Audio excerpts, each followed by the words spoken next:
पठानकोट आ गया था। प्लेटफॉर्म पर गाड़ी रुकी तो मुसाफिरों का हुजूम बाहर निकल पड़ा। मैं भी इस हुजूम के साथ स्टेशन से बाहर आ गया। इस दौरान मैं अपने कुर्ते की जेब में रखे 4,500 रुपए के करेंसी नोटों से एक लम्हे के लिए भी गाफिल नहीं हुआ था। स्टेशन से निकलकर मैं बाजार में जूतों की दुकान पर पहुंचा और अपने लिए एक नया जोड़ा खरीद लिया। उसके बाद छावनी बाजार में रेडीमेड कपड़ों की दुकान से 2 पतलूने, एक गर्म जैकेट, मोजे और कुछ कमीजें खरीद कर लिफाफे में रखी और बाहर निकल आया। एक ब्रीफकेस भी खरीद लिया और एक दरमियाने दर्जे के होटल में आकर कपड़े बदले, पतलून कमीज और गर्म जैकेट पहनी और शहर में घूमने लगा। पठानकोट काफी बड़ा शहर बन चुका था। पहले यहाँ छावनी नहीं थी, मगर अब शहर से थोड़ी दूर एक जगह छावनी भी बन चुकी थी, मगर मैं उस तरफ नहीं गया। मैं असल में किसी आला दर्जे के होटल की तलाश में था, जहाँ मैं अपने आप को भारतीय CID के जासूसों की नजरों से महफूज रख सकूं। एक निस्बतन बेहतर होटल नजर आया। इस 4 मंजिला होटल पर अंग्रेजी के बड़े बड़े हुरूफ में कैलाश होटल लिखा हुआ था। मैं उस होटल में मुंतकिल हो गया। अब मेरा दिमाग अपने मिशन के अगले मरहले पर गौर कर रहा था।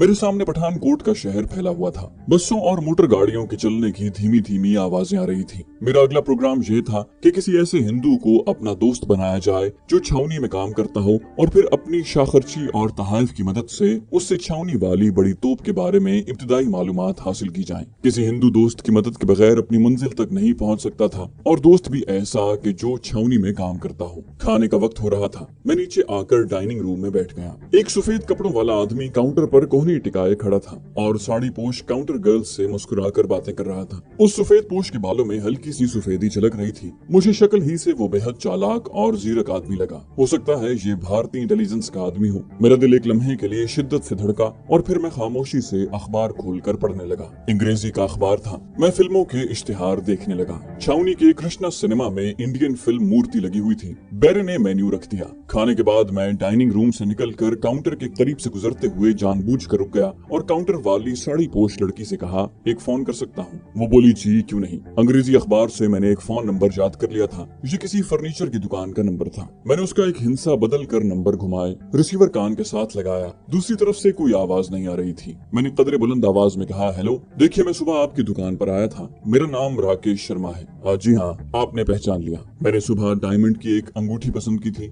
जी हाँ, वही जिसकी कीमत आपने 20,000 रुपए बताई थी। क्या कहा, बिक गई है? ओहो, वेरी सैड। खैर कोई बात नहीं, आपके पास मेरी नई दिल्ली का फोन नंबर मौजूद है। अगर इसी किस्म की दूसरी अंगूठी आपके पास आए तो मुझे फोन कर दीजिएगा। मैंने रिसीवर रख दिया। जी हाँ, धन्यवाद, नो प्रॉब्लम। और मैंने रिसीवर रख दिया। काउंटर गर्ल ने मुस्कुराते हुए कहा, सर आपने कॉफी नहीं पी? हमारे होटल की कॉफी तो बड़ी मशहूर है। मैं समझ गया था कि मेरी गुफ्तगू का उस पर खातिर खा असर हुआ है। मैंने कहा, जरूर पीऊंगा, मगर इस वक्त मैं एक जरूरी काम से जा रहा हूँ। काउंटर गर्ल से रहा न गया, बोली, क्षमा कीजिए सर, पठानकोट में असली डायमंड की अंगूठियां बहुत कम मिलती हैं। आपने लाला जोहरी प्रसाद ज्वेलर को फोन किया था ना? मैंने कहा, जी हाँ, लाला जी को ही फोन किया था, मगर मैंने जो सुबह अंगूठी देखी थी उसका डायमंड मुझे असली लगता था। वो बोली, सर बड़ा घपला होता है इस बिजनेस में। आप इतनी महंगी अंगूठी अपनी पत्नी के लिए खरीद रहे हैं। क्षमा कीजिए, मुझे ऐसा प्रश्न करने का अधिकार तो नहीं है। मैंने हंसकर कहा, कोई बात नहीं, मगर मैं तो अभी शादीशुदा नहीं हूँ। वो भी हंस पड़ी, बोली, आई एम सॉरी। मैंने कहा, no problem, it's okay, thank you for the call. Counter girl ने मुस्कुराते हुए कहा, एनी टाइम सर। और मैं होटल की लॉबी से निकलकर बाहर बाजार में आ गया। मेरी झूठी कॉल से उस लड़की पर खासा असर पड़ा था और यही मैं चाहता था। इस ड्रामे से मेरा मकसद महज इतना था कि मैं इस काउंटर गर्ल से किसी तरह ये मालूम करूं कि उसके पास जो सफेद पोश शख्स खड़ा था वो कौन है। बाजार में ट्रैफिक का रश था। मैं बाग में आ गया। कुछ देर वहाँ टहल कर आइंदा का प्रोग्राम बनाता रहा। बाग के दरवाजे पर एक फूल बेचने वाला बैठा हुआ था। मैंने उससे रजनीगंधा के फूलों का एक दस्ता खरीद कर कागज में लपेटा और वापस होटल की तरफ आ गया। काउंटर पर मैंने गुलदस्ता काउंटर गर्ल की तरफ बढ़ाया और कहा, मुझे जिस महाशय से मिलना था वो तो नहीं मिले, मगर रजनीगंधा के फूल मिल गए, इन्हें स्वीकार करें। वो बोली, ये आप मेरे लिए लाए हैं, how sweet. Thank you Sharma ji, thank you. मैंने फूलों का दस्ता लड़की के हाथ में थमाते हुए मुस्कुरा कर कहा, आपने मुझे अपना शुभ नाम नहीं बताया देवी जी। लड़की शर्मा गई और बोली, उर्वशी। मेरा नाम उर्वशी भंडारी है। मैंने कहा, सुंदर नाम है, आकाश की अप्सराओं के ऐसे सुंदर नाम होते हैं। काउंटर गर्ल उर्वशी अपनी तारीफ पर बहुत खुश हुई। मेरी झूठी अमारत भी उस पर कारगर साबित हुई थी। मैं बेनियाजी से ऊपर अपने कमरे की तरफ चल दिया। कमरे में आकर मैं लेट गया। मैं गौर कर रहा था कि छावनी में फौजी तंसीबात और खास तौर पर भारी तोप के बारे में किस तरह मालूमात हासिल की जाएं। एक ही तरीका मेरे जहन में था कि किसी तरह से किसी ऐसे आदमी से दोस्ती पैदा की जाए जो छावनी में सिविलियन क्लर्क वगैरह हो। मैं छावनी के इलाके में नहीं जाना चाहता था। इसकी वजह मुजाहिद फोर्स में मेरी इब्तिदाई कमांडो ट्रेनिंग का पहला उसूल था। मुझे बताया गया था कि जिस टारगेट को तबाह करना हो उस टारगेट के इलाके में दिन के वक्त कभी न जाओ। वहाँ से मुतल्लिका लोगों को अपना चेहरा हरगिज मत दिखाओ, क्योंकि कोई पता नहीं तुम्हें उसी शक्ल में किसी शख्स का भेस बदल कर वहाँ जाना पड़ जाए। अगर वहाँ तुम्हारी चेहरा शनासी हो चुकी होगी तो तुम पहचान लिए जाओगे। चुनांचे मैंने अभी तक पठानकोट छावनी का रुख नहीं किया था। इसकी वजह यह भी थी कि मैं पाकिस्तानी जासूस था और छावनी के इलाके में जगह जगह मिलिट्री इंटेलिजेंस के आदमी फिर रहे थे। जब से मशरकी पाकिस्तान में भारतीय तखरीबकारों ने गड़बड़ शुरू की थी, यहाँ भी हंगामी किस्म की सूरत हाल थी। मिलिट्री इंटेलिजेंस की नफरी में इजाफा हो गया था। छावनी जाने वाली सड़क पर मुझे कई मुश्तबा शक्लें नजर आईं। मैं जानबूझकर उधर नहीं जाना चाहता था। पठानकोट शहर में भी चप्पे चप्पे पर फौजी जासूस आम कपड़ों में रेलवे स्टेशन, बस स्टैंडों और दरमियाने दर्जे के होटलों के गिर्द चक्कर लगाते थे। इसीलिए मुझे खतरा था कि जो सफेद पोश महाशय काउंटर गर्ल उर्वशी के साथ बातें कर रहा था, वो जरूर मिलिट्री इंटेलिजेंस का आदमी था। क्योंकि मुझे पठानकोट में रहकर अपने मिशन को पाया तकमील तक पहुंचाना था, इसलिए मैं हर तरह से बाखबर और मिलिट्री इंटेलिजेंस की नजरों से बचकर रहना चाहता था। सफेद पोश महाशय जी के बारे में मुझे उर्वशी ही कुछ बता सकती थी और उससे मैंने इतना काम निकालने जितनी दोस्ती पैदा कर ली थी। दफतन किसी ने दरवाजा खटखटाया। मैंने चौंक कर दरवाजे की तरफ देखा। मुझे दो बातों का हर वक्त धड़का लगा रहता था। एक ये कि कहीं भारतीय इंटेलिजेंस का कोई आदमी मुझे गिरफ्तार करने ना आ जाए, और दूसरा ये कि कहीं अमृतसर का स्मगलर करुंडिया मेरी तलाश में उधर ना निकले। बाहर से होटल के वेटर की आवाज आई, सर मैं होटल बॉय हूँ, हीटर लाया हूँ। मैंने दरवाजा खोल दिया। होटल बॉय अंदर आया तो उसके हाथ में बिजली का डबल रॉड वाला हीटर था। बोला, सर मैडम ने कहा है आपके कमरे में लगा दूं। होटल बॉय ने हीटर पलंग के करीब लगा दिया। डाइनिंग रूम में शाम के बाद मैंने कॉफी मंगवाई तो काउंटर गर्ल उर्वशी को कॉफी पीने की दावत दी। वो बखुशी मेरी मेज पर आ गई। मैंने इस किस्म की बातें शुरू कर दी जिनसे जाहिर हो कि मैं किसी आइडियल लड़की की तलाश में हूँ और मैं शादी के बाद लंदन में जाकर अपना दफ्तर खोलना चाहता हूँ। होशियारी से बातें करते हुए मैंने उर्वशी के बालों और आंखों की कुछ इस तरह तारीफ की और कालिदास की संस्कृत की नज़मों के कुछ इस दिलनशी अंदाज में हवाले दिए कि वो मेरी गर्विदा हो गई। तब मैंने उससे पूछा कि वो महाशय जी कौन थे जिनसे वो हंस हंस कर बातें कर रही थी। उसने हल्का सा कहकहा लगाकर बताया कि इस महाशय का नाम तिलक राज वर्मा है और वो पठानकोट में कांग्रेस कमेटी के सेक्रेटरी हैं। उर्वशी ने यह भी बताया कि वो उसके मामा जी के पुराने मिलने वाले हैं। मैं मुतमईन हो गया कि वो शख्स इंटेलिजेंस का आदमी नहीं था। अब मुझे उर्वशी से कोई दिलचस्पी नहीं थी और मैं अपने मंसूबे के बारे में गौर कर रहा था। अचानक उस लड़की ने एक ऐसी बात कही जिस पर मेरे कान खड़े हो गए। वो अपने मामा जी के बारे में बातें करते हुए बोली, मेरे मामा जी का बड़ा बेटा केवल कृष्ण फौज में मेजर है, आजकल डलहौजी में छुट्टी पर गया हुआ है। मुझे वो बिल्कुल पसंद नहीं है।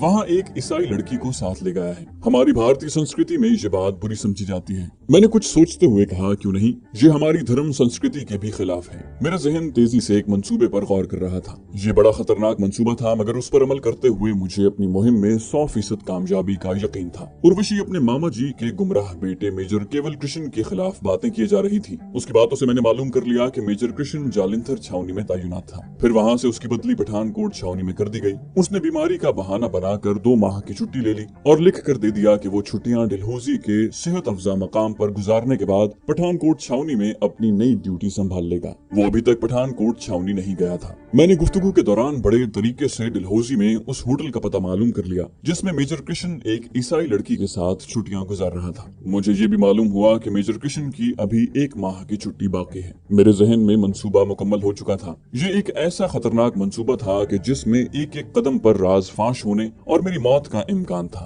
लेकिन मैंने ये दाव लगाने का फैसला कर लिया था। रात को बिस्तर पर लेटे लेटे मैंने इस मंसूबे की सारी कड़ियां एक एक करके मरबूत कर ली और दूसरे रोज डलहौजी की तरफ रवाना हो गया। उर्वशी को मैंने ये कहा कि मैं एक जरूरी कारोबारी काम की वजह से अमृतसर जाना पड़ गया है, परसों तक वापस आ जाऊंगा। वो भारतीय फिल्मों की हीरोइन की तरह उदास आंखों से मुझे देखने लगी। खुदा जाने वो अपने जहन में क्या मंसूबे तरतीब दे रही थी, मगर मेरा मंसूबा मुझे कशा कशा डलहौजी की तरफ लिए जा रहा था। मैं इससे पहले कभी डलहौजी नहीं गया था। बस ने मुझे डलहौजी पहुंचा दिया। डलहौजी की पहाड़ियों पर बर्फ गिरी हुई थी। ये सेहत अफजा मकाम वीरान वीरान सा था। ये माहौल मेरे मंसूबे की तकमील के लिए बेहद मौजूद था। बस अड्डे के पास ही एक होटल था। मैंने उस होटल में एक कमरा ले लिया और चाय का एक कप पीने के बाद गर्म कपड़े पहनकर बाजार में निकल आया और उस होटल का पता लगा लिया जहां मेजर कृष्ण मुकीम था। होटल से ब्रीफकेस उठाया और मेजर कृष्ण वाले होटल हिल व्यू में मुंतकिल हो गया। कमरा किराए पर ले लिया। मेजर कृष्ण के कमरे का नंबर 5 था, जबकि मुझे 11 नंबर मिला था। दोनों कमरे दूसरी ऊंची मंजिल पर थे। होटल अंदर से सारे का सारा सेंट्रली हीटेड था और काफी हद तक जदीद साजो सामान से मुज़य्यन था। दोपहर 2 बजे मैं खाने के बाद अपने कमरे में लेटा बाज अहम उमूर पर गौर कर रहा था, क्योंकि मेरे मंसूबे की बाज कड़ियां अभी तक नामुकम्मल थी। उनकी तकमील का तकाजा था कि मैं मंसूबे के गिरदाब में कूद जाऊं। इस तरह वो कड़ियां खुद ब खुद आपस में मिल जाती। दोपहर की चाय पीकर मैं 2-3 बार मेजर कृष्ण के कमरे के सामने से गुजरा। उसका दरवाजा बंद था। मैं नीचे लॉबी में चला गया और सोफे पर बैठकर हिंदी का अखबार पढ़ने लगा। थोड़ी देर बाद एक खुशपोश जोड़ा सीढ़ियां उतरकर काउंटर की तरफ आया। काउंटर पर जो आदमी खड़ा था उसने मुस्कुराकर उनका खैर मकदम किया। गुड इवनिंग मेजर, आज शायद रात को बर्फ गिरेगी। मैंने गोशाए चश्म से उस जोड़े का जायजा लिया। लड़की का रंग सांवला था। उसका साथी मेरे कद काट का एक खुश शक्ल नौजवान था। उसने मुस्कुराते हुए चाबी काउंटरमैन की तरफ बढ़ा दी और बोला, हम स्नो पॉइंट तक चक्कर लगाने जाते हैं। आज रात खाने में। काउंटरमैन ने हंसकर कहा, मेजर साहब डोंट वरी, हमने आपके सूप के लिए खास तौर पर पठानकोट से टर्की मीट मंगवाया है। Enjoy yourself. मेजर बोला, थैंक यू, और ये खुश शक्ल और खुशपोश जोड़ा होटल से चला गया। मैं भी अखबार एक तरफ रख कर उठा और काउंटरमैन से एक फोन कॉल के बारे में बातें करने लगा। मैंने उसे बताया कि दिल्ली से मेरी एक कॉल आने वाली है। फिर मैंने थोड़ी देर बाद पता चला लिया कि ये जो खुश शक्ल जवान एक लड़की के साथ अभी अभी बाहर आया है, उसका नाम मेजर कृष्ण है और अपनी ईसाई बीवी के साथ हनीमून मनाने आया हुआ है। मेजर कृष्ण ने जहाँ झूठ बोला था और ईसाई लड़की को अपनी बीवी जाहिर किया था, जबकि मुझे डलहौजी वाली उर्वशी ने बताया था कि मेजर कृष्ण अपनी एक दोस्त लड़की को लेकर डलहौजी 2 माह की छुट्टियां गुजारने गया हुआ है। मैंने एक सोची समझी स्कीम के तहत होटल के बार रूम में जाकर मशरूब की एक कीमती बोतल खरीदी और उसे लिफाफे में लपेटकर वहीं खिड़की के पास बैठकर एक फैशन मैगजीन देखने लगा। खिड़की पर गिरा हुआ सफेद भारी पर्दा दरमियान में से हटा हुआ था और बाहर का पुरफजा माहौल दिखाई दे रहा था। ये एक छोटी सी पहाड़ी सड़क थी जो होटल की लॉबी के आगे से गुजरकर और पहाड़ी बंगलों और पार्क की तरफ जाती थी। मैंने कॉफी मंगवा ली और आहिस्ता आहिस्ता एक एक घूंट पीने लगा। निस्फ घंटे बाद मुझे दूर सड़क पर पहाड़ी बंगलों की तरफ से मेजर कृष्ण अपनी दोस्त के साथ आता दिखाई दिया। मैं इसी लम्हे के इंतजार में था। मैं आहिस्ता से उठा और ऊपर वाली मंजिल के बरामदे में पहुंच गया। मैं सीधा अपने कमरे की तरफ गया जो बरामदे के कोने पर था। मैं एक तरफ खड़ा हो गया। मौसम सरमा के बायस अक्सर कमरे खाली पड़े थे, बरामदा भी खाली था। थोड़ी देर के बाद मैंने ईसाई लड़की और हिंदू मेजर के हल्के हल्के कहे सुने। मैं दीवार से अलग होकर आहिस्ता आहिस्ता उनके कमरे की तरफ बढ़ा। मशरूब की बोतल वाला लिफाफा मेरी बगल में था। मेजर कृष्ण अपनी दोस्त के साथ बरामदे में अपने कमरे की तरफ आ रहा था। उसके करीब से गुजरते हुए मैं जानबूझकर उससे टकरा गया और मशरूब की बोतल बगल से फोड़ दी। लिफाफा बरामदे के फर्श पर गिरा और बोतल टूट गई। मेजर माजरत का इजहार करते हुए झुका। ओ आई एम सॉरी। मैंने लिफाफे में से टूटी हुई बोतल बाहर निकाली। मैं उसे दिखाना चाहता था कि मशरूब की बोतल बड़ी कीमती थी। मैंने मुस्कुराकर कहा, कोई बात नहीं, इट्स ओके। वो बोला, डोंट वरी, मैं अभी मशरूब की नई बोतल मंगवाता हूँ। मैंने मुस्कुराते हुए कहा, नेवर माइंड सर, दरअसल गलती मेरी थी। वो बोला, नहीं ऐसा नहीं होगा,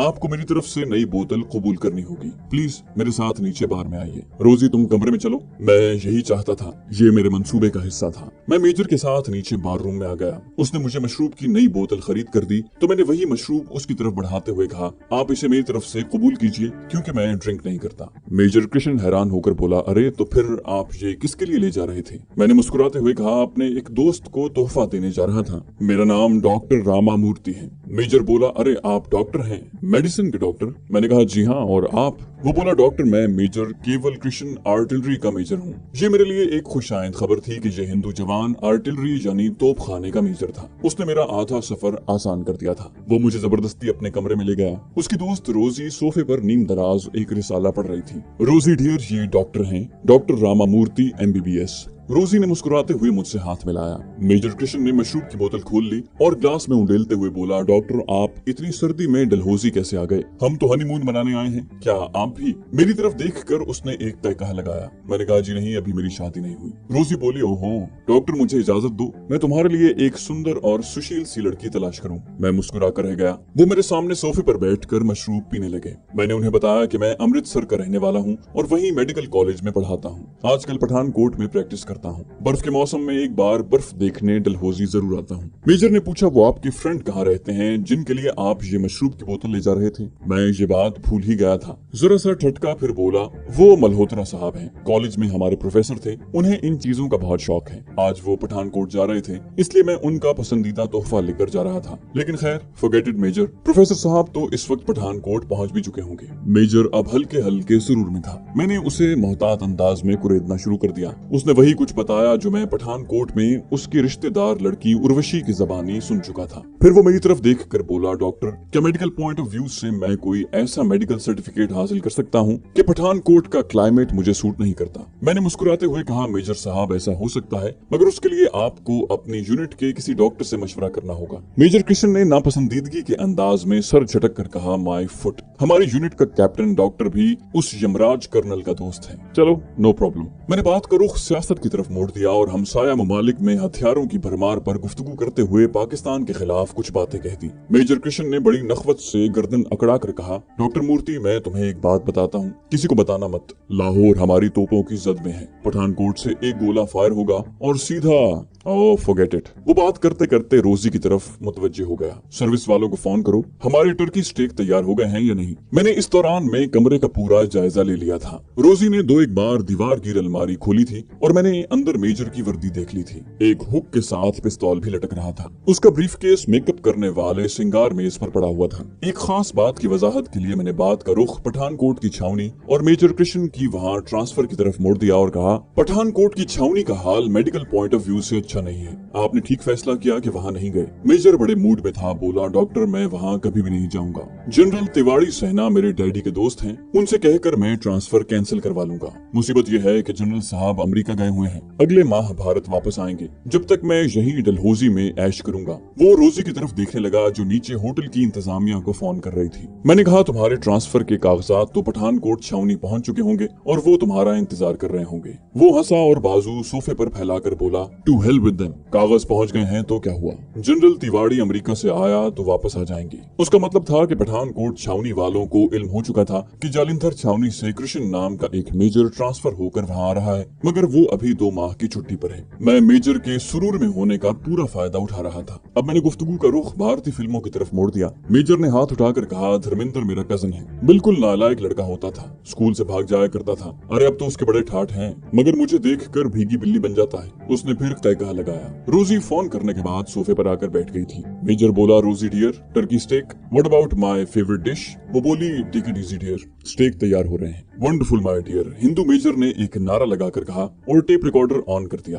कमरा लता मंगेशकर की आवाज से गूंज उठा। हिंदू मेजर और ईसाई लड़की म्यूजिक के साथ रक्स करने लगे। थोड़ी देर के लिए उन्होंने मुझे भी शामिल कर लिया। फिर हिंदू मेजर सोफे पर गिर पड़ा और रोजी की तरफ मुतवज्जे होकर बोला, डियर मेरी फेवरेट डिश अभी तक नहीं आई, मेरे टर्की स्टेक्स। फौरन नीचे जाओ, उन्हें कहो कि मैं उनका कोर्ट मार्शल कर दूंगा। रोजी बाल झटक कर जाने लगी तो हिंदू मेजर ने पतलून की पिछली जेब से चमड़े का लंबूतरा सा बटवा निकाल कर कहा, ठहरो, ये बाररूम से आती दफा। रोजी ने बात काट कर कहा, रहने दो, ये तुम्हारा फौजी मैस नहीं है, मैं ले आऊंगी। मेजर कृष्ण बटवा खोलते खोलते रह गया। वो हंसा और बटवा मेज पर रखते हुए बोला, ठीक है ऑफिसर, ठीक है। रोजी चली गई। मेजर ने अपने ग्लास में मशरूब उंडेला और उंगली खड़ी करके बोला, 1 मिनट में आया। Sorry doctor. वो बाथरूम में चला गया और दरवाजा अंदर से बंद कर लिया। उसका बटवा मेरे सामने मेज पर पड़ा हुआ था। मैंने जल्दी से उठाकर उसे खोला। उसमें पॉकेट बुक साइज का छोटा सा एक और बटवा था। मैंने उसे खोला तो वो मेजर का मिलिट्री शनाख्ती कार्ड था। एक जाने मेजर की पासपोर्ट साइज की फुल वर्दी में तस्वीर थी, जबकि सामने प्लास्टिक के वर्क के अंदर कागज पर उसका नाम, ओहदा और यूनिट लिखा हुआ था। वो 3rd राजपूत डिवीजन का आर्टिलरी का मेजर था। यही वो शनाख्ती कार्ड था जिसके हुसूल के लिए मैंने ये सारा ड्रामा खेला था। मैंने ये शनाख्ती कार्ड हासिल करने के लिए बड़ा लंबा प्रोग्राम बनाया था और मुझे मेजर की अदम मौजूदगी में तलाशी लेने के लिए आना था, मगर कुदरत मेरा साथ दे रही थी। मैंने फुर्ती से शनाख्ती कार्ड निकाल कर अपनी जेब में रख लिया और बटवा बंद करके उसी तरह मेज पर रख दिया और सोफे के साथ टेक लगाकर अखबार पढ़ने लगा। मेजर झूमता हुआ बाथरूम से बाहर आया। वो मेज से ग्लास उठाकर मेरे सामने बैठ गया और उन लड़कियों की बातें करने लगा जिनसे उसकी दोस्ती रह चुकी थी। इतने में रोजी आ गई और मेजर चुप हो गया। बहुत होशियार आदमी था। रोजी के हाथ में मशरूब का लिफाफा था। लिफाफा उसने सिंगार मेज पर रखा और बोली, तुम्हारी फेवरेट डिश तैयार है डियर। मेजर ने बटवा मेज से उठाकर खोलते हुए कहा, थैंक यू डियर, लेकिन डियर मैं तुम्हारा हिसाब चुका देना चाहता हूँ। I mean business is business. फिर वो कुछ चौंक सा गया। मैं समझ गया कि वो क्यों चौंका है। वो बटवे की सारी जेबें टटोलने लगा। उसने बटवे में रखे हुए नोट और तह किए हुए कागज और चाबियां निकाल कर मेज पर रख दी और बोला, क्या मेरा आईडी कार्ड तुम्हारे पास है? रोजी लिफाफा खोलते हुए बोली, मेरे पास तुम्हारे आईडी कार्ड का क्या काम? कोट की जेबों में देखो, वहीं कहीं होगा। मेजर का सुरूर किसी हद तक उतर गया था। मैंने हमदर्दी का इजहार करते हुए कहा, आपने उसे कहाँ रखा था? वो बोला, इसी बटवे में होता है, हो सकता है दूसरी पतलून की जेब में हो। फिर उसने अपने सारे कपड़ों की जेबें देख डाली, मगर कार्ड न मिला। मिल भी कैसे सकता था, वो तो उस वक्त मेरी जेब में पड़ा हुआ था। मैंने हमदर्दी से कहा कहीं गिर न गया हो। मेजर कुछ सोच कर बोला, ओ यस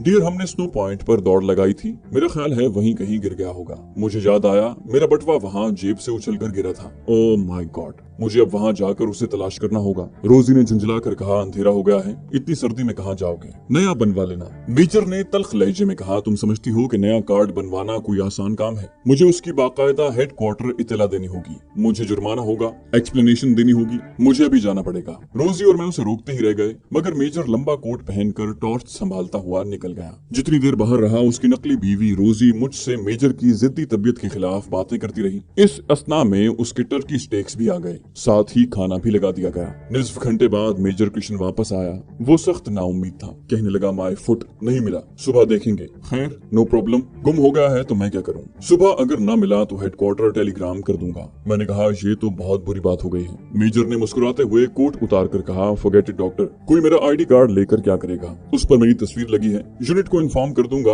और यही दूसरा कार्ड बनकर आ जाएगा। रोजी बोली, अब खाना शुरू करो, ठंडे हो रहे हैं तुम्हारे फेवरेट स्टेक्स। वो बोला, वंडरफुल डियर, सर्दी में ठिठर रहा हूँ, एक ग्लास गरम गरम प्लीज। रोजी बोली, तुम बाज नहीं आओगे ना नॉटी बॉय। रोजी उठकर सिंगार मेज की तरफ बढ़ी। रात 12 बजे जब मैं कृष्ण के कमरे से निकलकर अपने कमरे की तरफ जा रहा था तो मेरी जेब में वो कीमती कुंजी मौजूद थी जिसने मेरे लिए पठानकोट छावनी के सीक्रेट मोर्चों का दरवाजा खोलना था। अपने कमरे में आकर मैंने बत्ती रोशन की, दरवाजे को ताला लगाया और मेजर का शनाख्ती कार्ड निकाल कर गौर से देखने लगा। मुझे जिस बात का खदशा था वो यहाँ नहीं थी। पासपोर्ट की तरह शनाख्ती कार्ड की तस्वीर पर तस्दीक करने वाले फौजी अफसर के दस्तखत नहीं थे, बल्कि ये दस्तखत तस्वीर के नीचे यूनिट की मोहर के ऊपर किए गए थे। ये दूसरी फतह थी। शनाख्ती कार्ड पर मेजर के नाम और रैंक के साथ दाएं रुखसार पर कान के करीब एक नस्वारी तिल के बारे में भी लिखा हुआ था। मगर मुझे इस सिलसिले में फिक्र करने की जरूरत नहीं थी। जब फौजी अफसर फुल वर्दी में होता है तो उसके रुखसार का तिल कोई नहीं दिखता। मैंने शनाख्ती कार्ड पलंग के गद्दे के नीचे छुपा दिया और कपड़े बदल कर लेट गया। सुबह मेरे मिशन का दूसरा मरहला शुरू होने वाला था। मुझे नींद नहीं आ रही थी,